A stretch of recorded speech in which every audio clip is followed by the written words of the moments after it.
as not to impede or prejudice the authority lawfully vested in the President of the Federal Republic, that I will exercise. President Bola Tinubu swears in retired Vice Admiral Ibok-Ete Ibas as sole administrator of Rivers State. Lateef Fagbemi defends actions of President Bola Tinubu following declaration of state of emergency in Rivers State.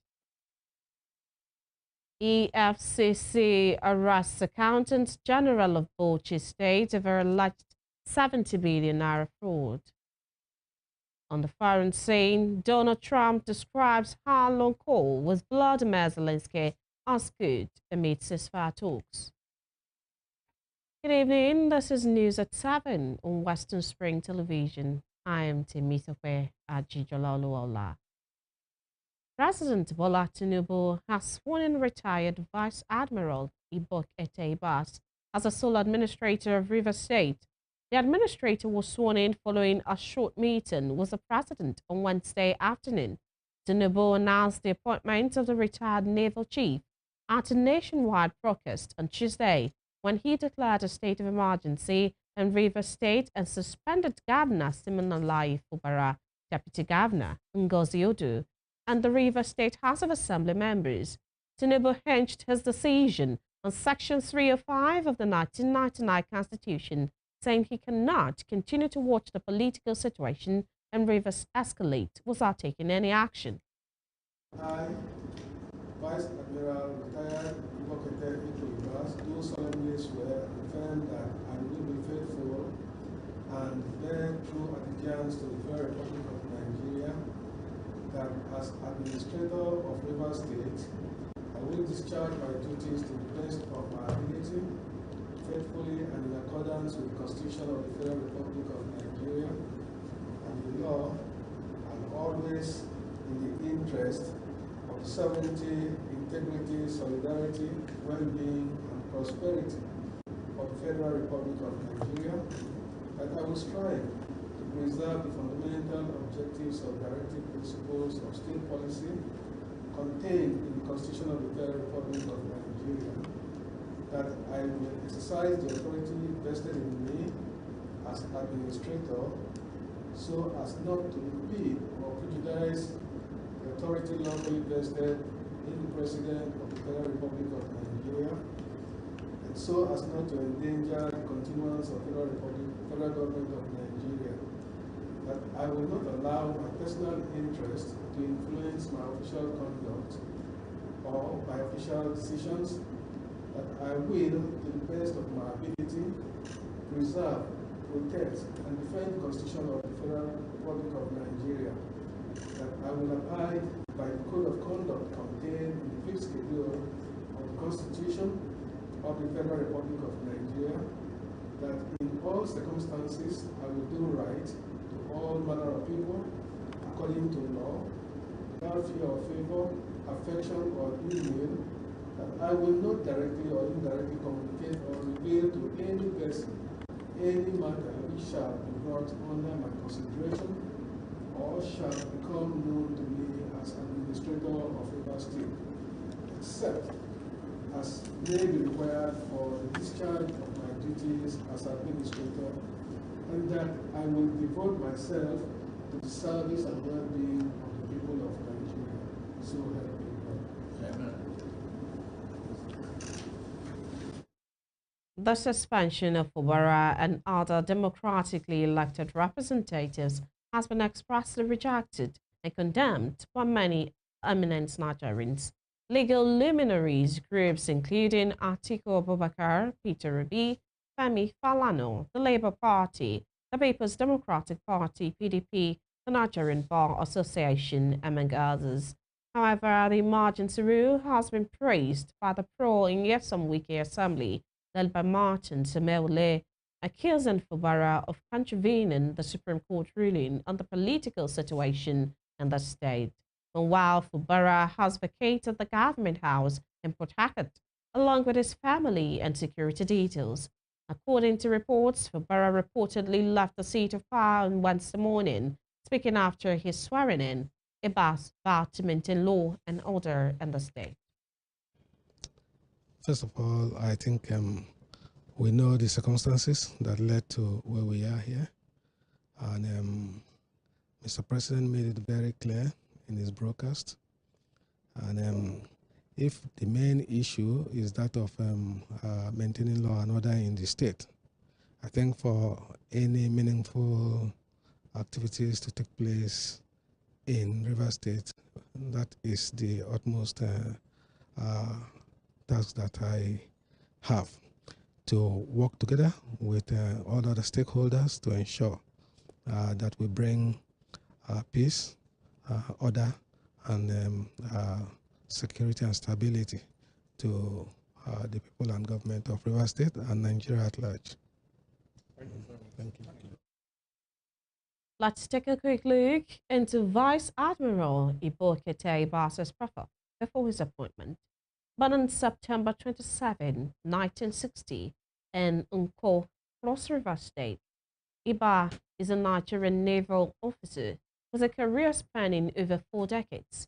He served as the 22nd Chief of Naval Staff of the Nigerian Navy from July 13, 2015 to January 29, 2021.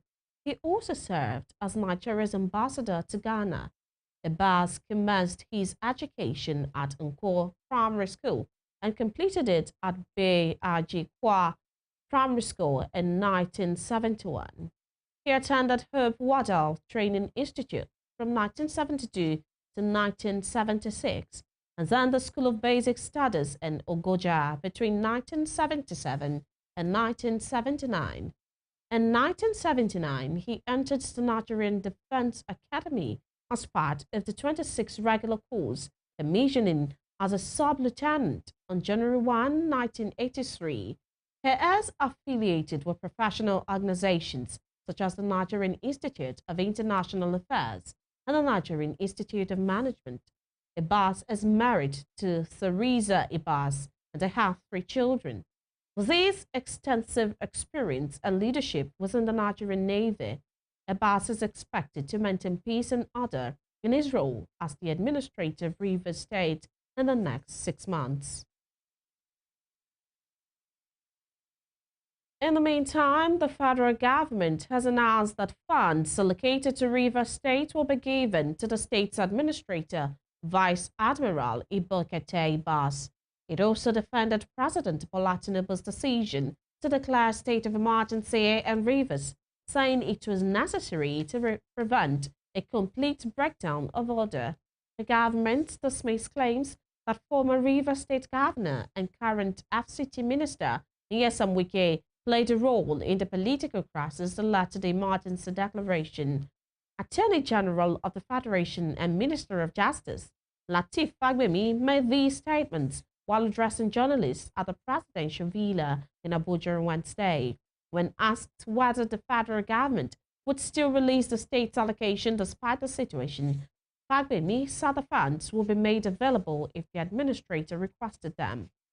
You see, you decide each case on its own peculiar facts and circumstances.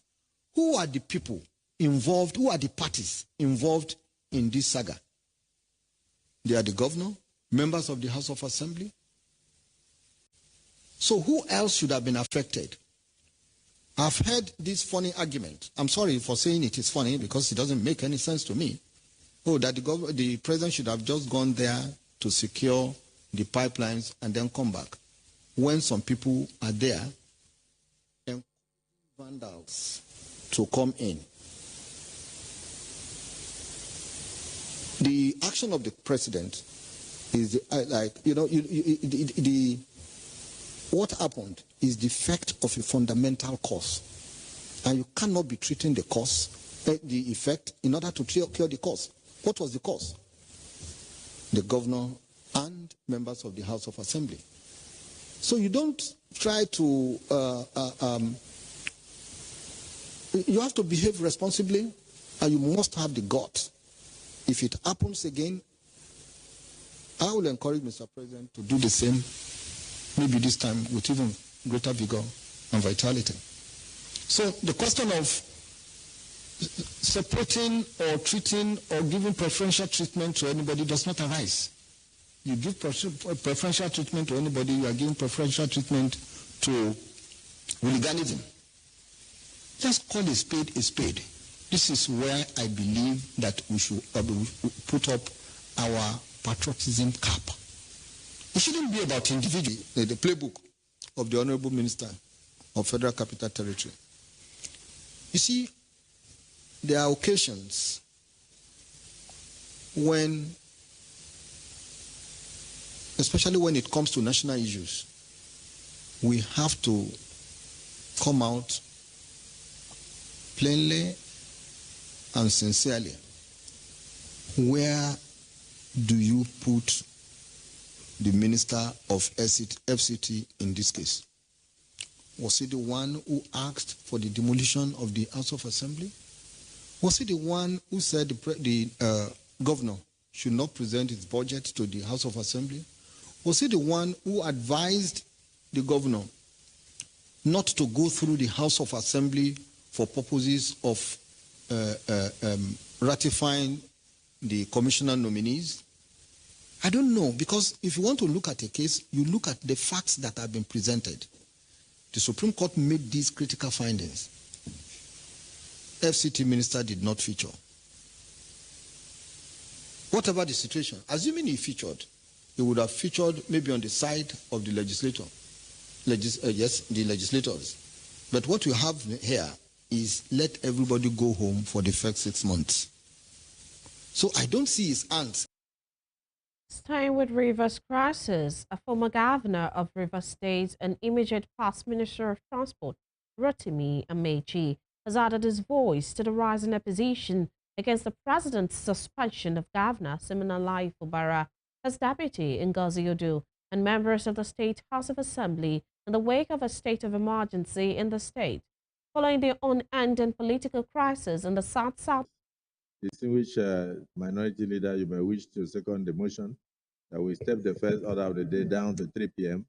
to enable us to consider other issues of the day. The House of Representatives on Wednesday ended plenary without any mention of the state of emergency in Rivers State. President Bola Tinubu on Tuesday declared a state of emergency in Rivers following the protracted political crisis in the oil-rich South-South state. Many expected the emergency rule declaration to be part of deliberations at the Green Chamber on Wednesday, but the lawmakers ended plenary without raising the issue. Before start of plenary on the day, however, 2 female members of the House engaged in a heated argument over the emergency rule declaration in Rivers State. The representatives, Blessing Amadi from Rivers State and Marie Ebikake, engaged in a shouting match just before the commencement of plenary.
Plenary commenced after the incident, with the lawmakers resolving to investigate the conditional cash transfer program of the federal government.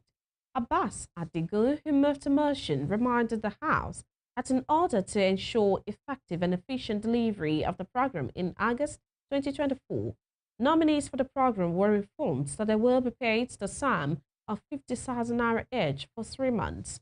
However, he added that some nominees received payment months after information was completed and submitted to the portal, while other nominees have not, and that the National Cash Transfer Office has not responded to the payment of other nominees to date. The House then resolved to investigate the conditional cash transfer program of the federal government. Government of Transfer Fund.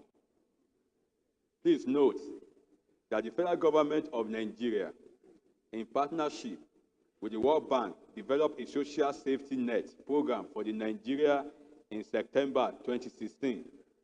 The National Cash Transfer Office is responsible for the implementation of the Household Uplifting Program conditional cash transfer that cater for the poor and vulnerable households across the country. Aware that the program was conceived as part of the federal government's larger growth and social inclusion, set to aim at addressing the key social concerns in the country. Cognizant that in order to ensure effective and efficient delivery of this program, in August 2024, nominees for the program were involved that they will be paid the sum of 50,000 naira each for 3 months. Honorable Faleke, please approach the chair. Honorable Faleke. The details of this nominee were filled online in the portal dedicated for the program and thereafter submitted to the National Cash Transfer Office. Also cognizant that the payment was to be made directly to the nominee bank account nationwide and was aimed at cushioning the effect of the economic hardship of the nominee, who are mostly poor and vulnerable. Worried that months after the detail of this nominee has been filed and sent, nothing has been heard from the National Cash Transfer Office as regards payment to this nominee of this program. Resolved to set up an ad hoc committee to investigate the reason for the delay in making payment to the nominee of the Household Upliftment Program conditional cash transfer of this federal government of Nigeria, and report back to the House within 4 weeks. In other news, the Federal High Court in Abuja has vacated its earlier order stopping the suspension of Kogi Central Senator Natasha Akpoti-Uduaghan by the Senate. Justice Obiora Igwatu overturned the ruling on Wednesday after considering arguments from both parties in the suit. Akpoti-Uduaghan had approached the court in an ex parte motion seeking to stop the Senate Committee on Ethics, Privileges and Code of Conduct, chaired by Senator Nda Imaswin, from investigating allegations of misconduct against her. The senator named the clerk of the National Assembly, the Senate, its president, and the committee chairman as the first to fourth defendants in the suit. Following her application, Justice Igwatu had on March 4 granted an interim injunction halting any disciplinary action against her. Despite this, the Senate went ahead to suspend her for 6 months on March 6, citing misconduct during the February 20 plenary. In response, Akpoti-Uduaghan filed a contempt charge, arguing that her suspension was a blatant disregard of the court's directive. However, the Senate, through its counsel, Chikau Solu Ojukwu, challenged the order, describing it as vague and an overreach into legislative affairs. Ruling on the matter, Justice Igwatu set aside the contentious order, paving the way for the Senate's actions to stand.